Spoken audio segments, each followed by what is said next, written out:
Hubo una mujer que estuvo antes que los apóstoles en la tumba. Hubo una mujer a quien él habló primero después de resucitar. Hubo una mujer que vio lo que ningún hombre quiso reconocer, que dijo lo que ninguna institución quiso conservar, y cuyo nombre fue pronunciado durante siglos, no como el de una testigo, sino como el de una pecadora. Eso no fue un accidente, fue una decisión. Lo que estás a punto de escuchar no viene de una novela. No es especulación moderna ni provocación de moda. Viene de un manuscrito copto descubierto en el siglo XIX, de un texto que la tradición académica llama el Evangelio de María, de una voz que sobrevivió enterrada durante casi 2000 años, no porque nadie la hubiera escrito, sino porque alguien se encargó de que no circulara. La pregunta no es si María Magdalena existió. La pregunta es por qué alguien trabajó tan sistemáticamente para que su versión no llegara a nosotros. Aquí no vas a encontrar leyendas, no vas a encontrar misterios sensacionalistas ni teorías de conspiración. Vas a encontrar algo más incómodo. Vas a encontrar a una mujer que pensaba, que preguntaba, que recordaba con precisión lo que otros olvidaban con conveniencia. Y vas a entender por qué eso, en el mundo en que vivía, era suficiente para borrarla. Comencemos desde el principio, desde el momento en que todo esto empezó a ser silenciado. Magdala no era un pueblo pequeño, era una ciudad activa a orillas del mar de Galilea, conocida por su industria pesquera, por su comercio, por el ruido constante de gente que iba y venía. María creció allí no en los márgenes, sino en el centro visible de una sociedad que sabía exactamente dónde debía estar cada persona. Una mujer de Magdala que no estaba casada, que caminaba sola, que escuchaba a un maestro itinerante y lo seguía, ya era un problema antes de decir una sola palabra. Ya era legible de una manera que el mundo no toleraba bien. El cuerpo de una mujer sin tutor jurídico era un espacio de sospecha. Sus movimientos eran interpretados antes de ser vistos, y sin embargo, fue. Eso es lo primero que hay que entender. María no siguió a Jesús porque no tenía otra opción. Lo siguió porque algo en lo que él decía le resultaba urgente. Porque sus palabras nombraban una realidad que ella ya conocía y que nadie más se había atrevido a decir en voz alta. El Evangelio de María empieza con una escena que los evangelios canónicos no preservaron. Jesús habla de la naturaleza del pecado, no como catálogo de actos prohibidos, sino como un problema de raíz diferente. El pecado, según este texto, no viene de la carne. Viene de no conocerse a uno mismo. Viene de vivir desde afuera hacia adentro, definido por otros, moldeado por el miedo, alejado de lo que realmente se es. Eso, en el primer siglo, era una idea peligrosa. Porque si el pecado no estaba en el cuerpo, sino en la ignorancia, entonces la estructura entera de la culpa religiosa, el control que ejercían los intermediarios, los sacerdotes, los jueces, los intérpretes de la ley, se tambaleaba. Ya no hacía falta un intermediario para acceder a Dios. Hacía falta conocerse. María escuchó eso. Lo guardó. Y cuando todos los demás salieron a predicar, ella se quedó. Lo que ocurrió después es lo que el texto describe con una precisión que ningún evangelio canónico iguala. Los discípulos estaban confundidos, asustados, sin saber cómo continuar. Pedro lloraba. Andrés no encontraba palabras. El grupo que había seguido a Jesús durante años estaba, en ese momento, funcionalmente paralizado. Entonces María habló, no para consolarlos, no para calmarlos con promesas vacías, para recordarles lo que habían visto, para devolverles la memoria de lo que habían escuchado, para señalar que la pérdida no borraba la verdad que habían recibido. Y fue en ese momento cuando Pedro dijo algo que el texto recoge con una sencillez que hiere. Le preguntó si podía compartir lo que Jesús le había enseñado en privado, lo que él y los demás no habían escuchado. María respondió. Le habló de una visión, de un diálogo interior que Jesús le había explicado, de cómo el alma asciende a través de los poderes que intentan detenerla, de cómo la ignorancia, el deseo y el miedo son los muros que separan a una persona de sí misma. Entonces Leví intervino. Habló en defensa de ella. Dijo que Jesús la amaba más que a ellos, que si él la había elegido, ¿quién era Pedro para cuestionarlo? Y aquí el texto se interrumpe. Faltan páginas. Exactamente en ese punto, el manuscrito tiene un hueco. No es metáfora. El papiro tiene páginas físicamente ausentes, no destruidas por el tiempo como el resto del texto, ausentes de una manera que sugiere extracción, no deterioro. Alguien arrancó la parte donde María terminaba de hablar. Eso no prueba conspiración en el sentido moderno.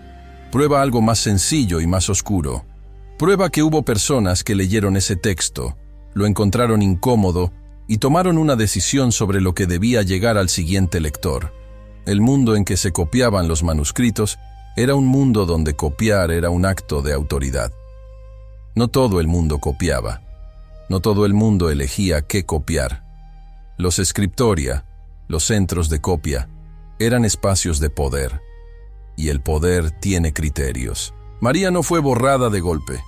Fue borrada progresivamente, en capas, con cada nueva decisión editorial, con cada concilio que definía qué textos eran legítimos y cuáles no, con cada comentarista que prefería reducirla a símbolo antes que reconocerla como testigo. El primer paso fue el más visible.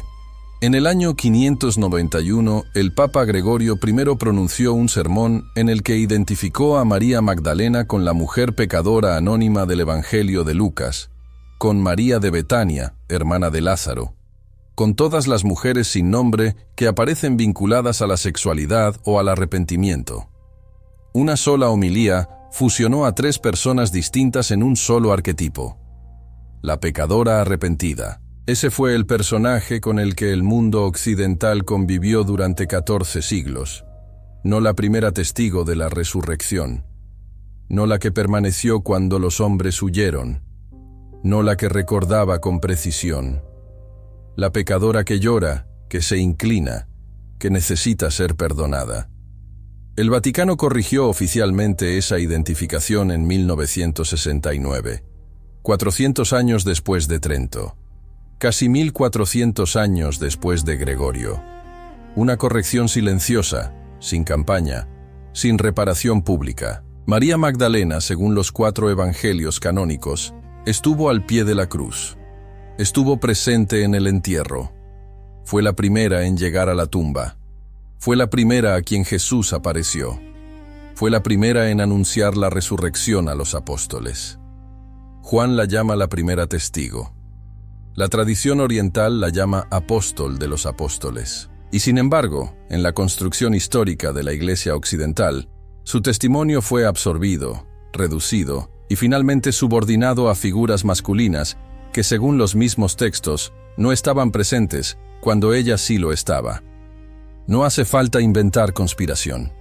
Basta con leer con atención lo que está escrito y preguntarse qué decisiones explicarían la distancia entre lo que los textos dicen y lo que la tradición conservó. El Evangelio de María nos habla de algo que los textos canónicos no desarrollan: la vida interior de Jesús como maestro, no sus milagros, no sus parábolas públicas, la conversación íntima, el diálogo que no era para todos, el nivel de enseñanza que requería no solo fe sino disposición a mirar hacia adentro. Y María era quien podía transmitir eso. No porque fuera especial por naturaleza, sino porque era la que escuchaba de esa manera, la que no se conformaba con repetir palabras, la que quería entender por qué. Eso es lo que la hace incómoda incluso hoy. No su género, no su historia personal, su manera de relacionarse con el conocimiento. Porque en cualquier institución que funcione sobre la obediencia antes que sobre la comprensión, la persona que pregunta por qué es siempre un problema. Pedro lo sintió así. En el Evangelio de María, en el Evangelio de Tomás, en el Pistis Sofía, Pedro aparece repetidamente incómodo con la presencia de María. No feroz, no violento, incómodo. Y esa incomodidad es significativa porque Pedro es el símbolo de la autoridad institucional que vendría después. El texto está registrando una tensión que no era abstracta, era política. La pregunta de Pedro: ¿habló Jesús realmente con una mujer antes que con nosotros? No es una pregunta espiritual. Es una pregunta sobre el orden del mundo. sobre quién tiene derecho a transmitir, a enseñar, a recordar. Y la respuesta de Leví, que si él la eligió, ¿quién eres tú para cuestionarlo?, es la respuesta que el texto copto enterró. Literalmente enterró, porque copiarla y distribuirla era demasiado. Hay algo que los historiadores del texto sagrado conocen bien y que pocas veces llega al público general. Los evangelios no se escribieron en el momento de los eventos. Se escribieron décadas después, en comunidades distintas, con propósitos distintos, para audiencias distintas. No son reportajes, son construcciones. Y las construcciones reflejan a quienes construyen. El Evangelio de Marcos, el más antiguo, fue escrito probablemente 40 años después de la muerte de Jesús. El de Juan, el más tardío, posiblemente 60 años después. En ese espacio de tiempo, las comunidades que recordaban habían cambiado. Los testigos directos habían muerto. Y la memoria, cuando pasa por manos institucionales, tiende a ordenarse en función de quién necesita tener razón hoy, no de quién estuvo presente ayer. María estuvo presente. Eso no se puede borrar del todo porque está en demasiados textos. Pero el significado de su presencia sí se puede redefinir. Y eso es exactamente lo que ocurrió. Se la mantuvo en el relato como figura de devoción, de amor, de entrega emocional. Se eliminó su voz como fuente de enseñanza. Se conservó su nombre, pero se vació su testimonio. Y el vacío se llenó con una narrativa de arrepentimiento que ella nunca pronunció. El Evangelio de María habla de otra cosa. Habla de un alma que no tiene miedo, de una mujer que cuando los demás cayeron en desesperanza eligió recordar. No por fuerza, sino porque recordar era la única forma honesta de continuar. Cuando ella dice a los discípulos que Jesús les había preparado para esto, que tenían que salir sin miedo porque Él estaría con ellos, no lo dice como consuelo, lo dice como convicción. Hay una diferencia enorme entre decir algo para calmar a alguien y decirlo porque lo sabes. El texto muestra esa diferencia en cada frase. Lo que la iglesia institucional necesitaba, en los siglos que siguieron, era una estructura de autoridad clara, una cadena de transmisión verificable, una jerarquía que justificara el poder de quienes estaban arriba. Y esa cadena pasaba por Pedro, por los 12, por la sucesión apostólica masculina que se consolidó como el único canal legítimo. En ese esquema, María era un problema estructural. No porque dijera algo herético, sino porque su sola existencia como primera testigo, como primera receptora del anuncio de la resurrección, interrumpía la línea. Ponía una mujer antes que los apóstoles en el momento más decisivo del relato cristiano. Y si se reconocía eso plenamente, con todas sus implicaciones, la pregunta seguía: ¿por qué ella no podía enseñar? ¿Por qué no podía transmitir? ¿Por qué el testimonio más temprano quedaba relegado mientras el de otros, menos directos, se convertía en doctrina? No había respuesta teológica satisfactoria. Había una respuesta política. Y las respuestas políticas no se defienden bien cuando se hacen explícitas. Así que no se hicieron explícitas. Se administraron, se redujo el personaje, se amplificó la pecadora, se enterró el Evangelio y funcionó durante 14 siglos. Lo que cambió no fue la fe. Lo que cambió fue el acceso. En 1896, un manuscrito copto llegó a Berlín. En 1945, en Nag Hammadi, encontraron una biblioteca entera de textos que habían sido enterrados, literalmente enterrados en el desierto de Egipto, aproximadamente en el siglo IV, probablemente para protegerlos de la destrucción que siguió a las condenas conciliares. Alguien los enterró sabiendo que no los volvería a ver. Los envolvió con cuidado, los metió en una vasija, los dejó bajo la tierra con la esperanza implícita de que algún día alguien los encontraría y entendería por qué valían la pena de ser conservados. Eso es fe, no del tipo que se declara en públicos, del tipo que actúa en silencio porque no tiene otra opción. María conocía ese silencio.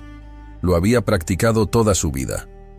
Era la única manera en que una mujer que pensaba podía sobrevivir en un mundo que prefería mujeres que obedecieran. Pero el silencio de María no era pasividad, era estrategia.